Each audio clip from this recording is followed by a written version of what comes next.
Bonjour et bienvenue sur la chaîne de Nanto le Gobelin Noob. Aujourd'hui on se retrouve pour notre numéro 58 et notre vidéo de peinture sans figurine évidemment. Alors cette semaine nous avons reçu donc nos deux nouvelles peintures. Ces deux nouvelles peintures, si je vous les rappelle, c'est évidemment le Slaanesh Grey et le Teclis Blue. Alors, on va pas seulement parler de ces deux peintures-là cette semaine, on va surtout aborder une nouvelle technique, et cette technique, c'est la reprise. En fait, comment expliquer la reprise? Eh bien, c'est, je dirais presque l'inverse d'un ombrage. Je m'explique. En fait, la reprise va permettre, comme on nous le dit, d'obtenir un dégradé. En fait, ça va nous permettre de créer un dégradé à partir d'une zone saillante, c'est-à-dire à partir d'une arête. On va venir appliquer de la peinture de plus en plus largement pour avoir un effet le plus naturel possible. Voilà, ce qui va permettre d'estomper en fait doucement les choses, de faire en sorte que ce dégradé rende la zone saillante la plus naturelle possible par rapport au reste de la peinture. Donc, comment il nous l'explique ? L'idée, c'est d'abord de faire un peu un rayo, c'est-à-dire donc prendre la zone la plus saillante et aller juste faire un trait sur cette zone, sur cette arête. On va prendre un exemple ici sur cette figurine qui a été sous-couchée en Wraithbone, qui a été ombrée donc avec Skeleton Horde.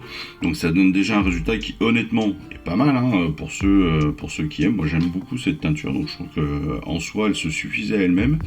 Mais c'est vrai qu'on peut rendre cette figurine entre guillemets plus naturelle par la reprise. Alors, pourquoi je dis entre guillemets plus naturelle? Parce qu'en fait, cette reprise va nous permettre donc de mettre en avant les zones saillantes, les zones bien bombées, de faire ressortir les choses.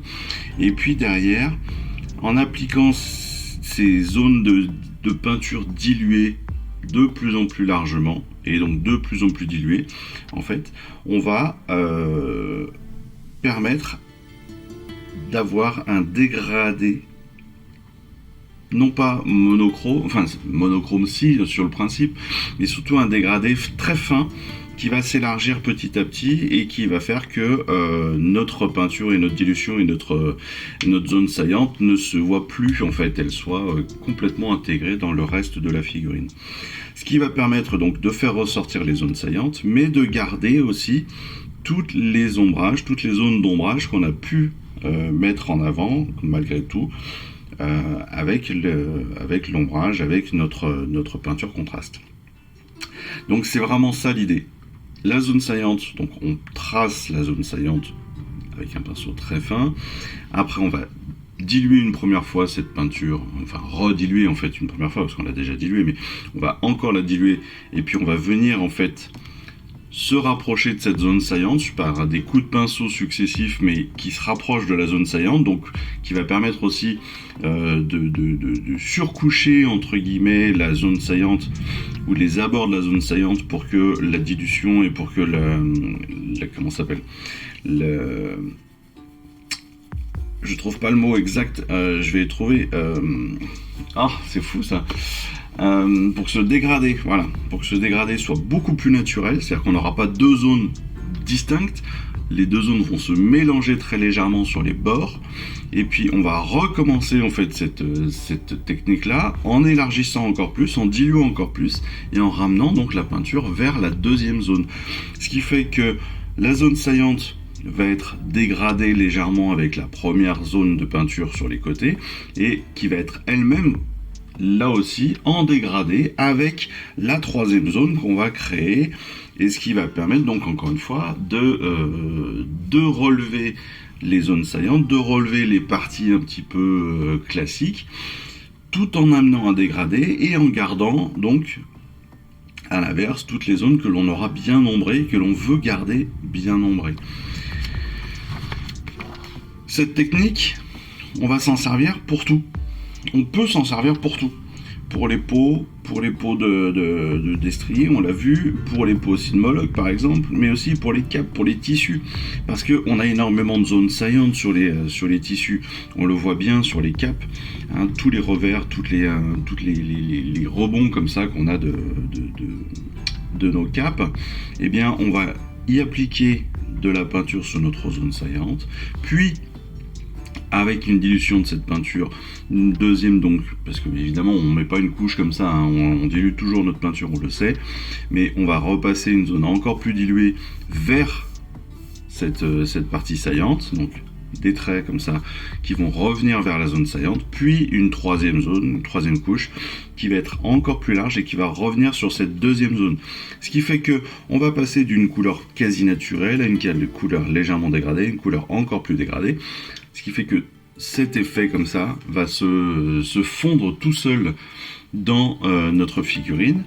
On va garder des points de lumière en fait, parce que ce réo, cette reprise, hein, c'est clairement le réo, ce réo en première partie de technique, il va nous permettre donc de mettre en avant les parties saillantes, et les deux autres couches intermédiaires et couches finales qui vont dégrader la couleur, qui vont amener un dégradé de couleur en fait, vont faire en sorte que la partie saillante soit très visible, que les autres s'adoucissent et aillent donc, je dirais, jusqu'à une couleur plus sombre qui elle va être dans les creux, tout bêtement. Et ça, c'est la même chose pour les peaux. C'est pour ça que pour les Griff Dog ou pour Moloch, on va faire un peu la même chose. On va utiliser la musculature de Griff Dog, des Griff Dog ou la musculature de Moloch. Hein, là, c'est exactement cela. Quand on voit sur ses omoplates, sur ses bras, sur ses triceps, ses biceps, etc., on voit bien qu'on a des zones qui sont plus en avant que d'autres. Donc on va utiliser ces zones saillantes, puis on va ramener de la peinture diluée sur cette zone pour amener cet effet comme ça de dégradé, puis on va continuer en fait ce dégradé avec une troisième couche de peinture encore plus diluée, ce qui va vraiment amener ce dégradé très naturel vers la zone la plus surélevée, donc la plus saillante. Voilà, je répète beaucoup le mot saillante, mais en même temps il n'y a pas d'autre mot à part la partie la plus élevée de la figurine. Donc voilà la technique en fait qu'on nous propose aujourd'hui, donc pour accentuer en effet la lumière et les ombres. C'est en fait une partie un petit peu, on va dire, je trouve que c'est un développement du réo tout simple. Le réo, c'est juste, on prend la partie saillante, on met un trait dessus, point. Là, on est vraiment sur une technique un peu plus avancée où on va arriver et on va amener un dégradé jusqu'à la zone saillante pour la faire encore plus ressortir que ce qu'on aurait pu le faire. Et cette technique-là, vraiment, on va pouvoir s'en servir sur tout et tout le temps. Donc ça, c'est important. C'est important de savoir, de prendre cette information-là, de se dire, voilà, comment est-ce que je vais mettre en lumière certaines zones pour que ma figurine soit encore plus naturelle et encore plus jolie sur le principe. Ensuite, on passe donc sur nos techniques, sur nos peintures de la semaine. Donc on a donc deux nouvelles teintures, nos deux nouvelles teintes, donc le Slaanesh Grey qui est un gris donc légèrement rosé, hein, légèrement parme, on le voit, et puis notre Teclis Blue qui lui est un bleu très clair, qui va venir contraster complètement avec les couleurs que l'on a jusqu'à maintenant, qui sont quand même beaucoup plus sombres. Hein. Auparavant on était sur le Cantor, et le Cantor Blue clairement, et l'Incubi, on n'est pas du tout sur les mêmes teintes. Hein. Mais ça va être intéressant parce que justement on va pouvoir revenir chercher des éléments sur nos capes et sur certains détails. On va justement pouvoir rehausser le bas de nos capes. On n'est pas obligé de faire de la reprise à chaque fois, hein, bien évidemment. Mais sur certains éléments, on va juste rehausser, c'est-à-dire qu'on va juste tracer une fine ligne sur les abords, sur les limites de notre figurine, pour les faire ressortir le plus naturellement et puis le plus lumineusement possible surtout. Et entre autres, on va aussi reprendre parfois des arêtes de plumes. Juste reprendre les arêtes ou reprendre ici, vous voyez sur les fiels revenants, on va revenir sur l'insecte ailé, on va revenir juste sur les zones saillantes histoire de les faire ressortir, de refaire ressortir aussi la bestiole elle-même sur le personnage. Là sur les plumes, ça va donner justement un aspect beaucoup plus naturel, parce que les plumes, on sait qu'il y a des reflets, on sait que suivant la couleur, elle se voit plus ou moins. Pareil pour les armures. On va venir faire le bord des armures parce qu'on a cet éclat d'armure qui va ressortir. Et c'est tout ça qu'on va faire avec notre Teclis Blue, entre autres, et notre Slaanesh Grey. Vous voyez, on va aussi les réutiliser, le bleu, on va le réutiliser aussi pour tout ce qui va être fiole, par exemple, pour donner de l'éclat à nos fioles, ou pour certains champignons. Voilà, en fait, l'idée, ça va permettre de faire ressortir les choses aussi, hein. C'est aussi ça les layers, et c'est aussi ça le réo. Je vois ici, quand on prend donc les Profiteurs Tundric, je rappelle que sur les socles, on avait des cristaux. Ces cristaux, on va pouvoir faire ressortir nos arêtes avec les cristaux, de cristaux, et ça va nous permettre donc d'avoir un visuel beaucoup plus éclairé grâce à ces peintures très lumineuses en fait.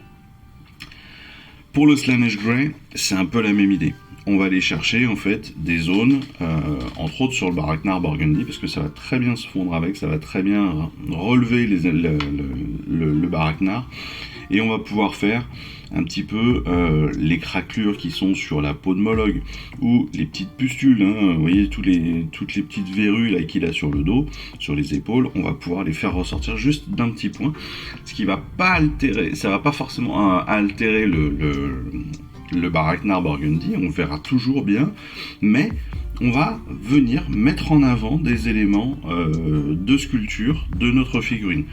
Alors là, honnêtement, je trouve que c'est un peu trop prononcé au niveau des articulations, mais je pense qu'à ce moment-là, on va plutôt faire de la reprise que du réo pur et simple. Pour les arêtes d'articulation, on va peut-être pouvoir venir justement dégrader un petit peu, amener un dégradé de couleur sur la figurine et sur cette partie-là de la figurine pour justement amoindrir en fait l'effet réo pur et dur. Voilà. Et c'est ça qui va faire que derrière, ce sera encore une fois beaucoup plus naturel. Par contre, on va pouvoir s'en servir pour les arêtes de pantalon, pour les arêtes au niveau des ailettes, des parties métalliques à l'arrière de nos stratogardes. Peut-être pour rehausser aussi des traits sur les langues. Ça, pas de souci, ce sera plus naturel, ça se verra un petit peu moins. On va pouvoir s'en servir aussi en brossage à sec, bien sûr, pour faire ressortir tous les détails de nos manches d'armes, etc. sur les Stormcast en particulier. Mais voyez que l'utilisation de ces deux éléments et de ces deux peintures beaucoup plus claires que ce que l'on a par rapport aux autres que l'on a jusqu'à maintenant, va permettre de faire ressortir énormément de détails. Hein, là, au niveau de la bestiole qu'il a dans le dos, hein, l'archive revenant, vous voyez qu'en passant juste sur les arêtes, eh bien, on fait ressortir réellement la figurine, l'insecte, et c'est vrai que derrière, il est aussi beaucoup plus visible. Au niveau des capes, même si là on n'utilise pas de reprise purement parlée, on est un peu plus sur une technique, ce qu'on appelle heavy metal. La technique heavy metal, heavy metal, c'est le studio de peinture de Warhammer. On est un peu plus sur une technique heavy metal, parce que la technique heavy metal, c'est exactement cela. On va passer toutes les arêtes en réo, et on va y repasser 2, 3, 4 couches, pour avoir jusqu'au point vraiment unique de nos arêtes, sur les pointes d'arêtes. On va juste passer une touche de couleur un peu plus claire encore pour rehausser le tout. Voilà. Mais donc vous voyez que au final, ça permet de faire ressortir la lumière sur les éléments. Ici sur le Griffdog, évidemment la tête qui était un petit peu sombre, elle ressort complètement avec ce travail sur l'ensemble des plumes. Ici sur les armes, on va avoir ce travail là qui va faire ressortir donc avec ces arêtes. Là, on va faire ressortir les détails des champignons. Ici, du saccade, de l'araignée qu'il a dans le dos, là, de la langue. Vous voyez, l'idée des réos, l'idée de la reprise, c'est vraiment ça. C'est réussir à donner de la lumière et de la luminosité à nos figurines. Voilà. En tout cas, j'espère que cette petite vidéo explicative vous aura permis de comprendre ce que c'est que la reprise, comprendre aussi l'intérêt des réaux et comprendre l'intérêt de cette technique. Et j'espère que vous allez bien vous amuser à peindre tout cela. N'oubliez pas que c'est que de la peinture, que si vous ratez, eh ben, ça se reprend toujours, ça se retravaille toujours et on peut toujours corriger. Donc pas de souci. N'hésitez pas à essayer justement. Et si vous avez quelques difficultés, peut-être démarrez peut-être pas sur vos meilleures figurines ou celles que vous préférez, mais peut-être juste sur celles que vous avez un peu moins aimées. Et puis voilà, ça vous permettra déjà de vous entraîner sur des trucs avec un peu moins de conséquences, comme d'habitude. Voilà. En tout cas, moi je suis très content de vous avoir reçu une nouvelle fois pour cette vidéo. Je vous souhaite à tous une excellente fin de semaine. Je vous dis surtout à très vite pour notre prochaine vidéo qui sera une vidéo de règles. Et en attendant, eh ben écoutez, il ne me reste plus qu'à vous dire que je vous embrasse et puis je vous dis à très vite. Allez, ciao, bye bye. Je vous remercie d'avoir suivi cette vidéo. Si ça vous a plu, eh bien abonnez-vous, lâchez un petit like et un commentaire et suivez-moi sur Instagram. Instagram où je poste régulièrement des photos de mes dernières réalisations et dernières peintures. Et puis comme il est maintenant de tradition sur la chaîne, je vous souhaite une excellente fin de journée et surtout, lisez bien, collectionnez bien, assemblez bien, peignez bien et jouez bien. Allez, je vous embrasse et puis je vous dis à très vite. Allez, ciao, bye bye.